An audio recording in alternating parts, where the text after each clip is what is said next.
এই বাচ্চারা, তোমরা আজকে আমাকে একটা ছড়া শোনাবে। এই শুভ, তুমি আগে বলো। আতা গাছে তুতা পাখি, ডালিম গাছে মেও, কি যেন হবে? হুজুর, হচ্ছে না। তুমি কিন্তু পড়াশোনায় ফাঁকি দেওয়া ধরেছো। এই বসো। তোমাদের জন্য আরেকটা প্রশ্ন, বলো তো জান্নাত কাকে বলে? কি যেন হবে? হুজুর, মনেই তো পড়ছে না। হুজুর, আমি কব। সামান্য ছড়া বলতে পারে না, সে আবার বলবে জান্নাত কাকে বলে। এই শোনো, কালকে তোমরা আসার সময় জান্নাতের মাটি নিয়ে আসবা। এই বাচ্চারা, তোমরা কি জান্নাতের মাটি নিয়ে এসেছো?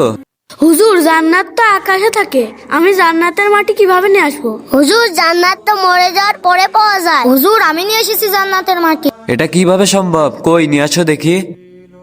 এই নেন হুজুর। এসব কি, আর এগুলো তুমি কোথা থেকে নিয়ে এসেছো? হুজুর, আমার মা বসেছিল, তার পায়ের নিচে থেকে আমি এই মাটিটুকু এনেছি। কারণ মায়ের পায়ের নিচেই তো সন্তানের জান্নাত। হ্যাঁ, তুমি ঠিক বলেছো।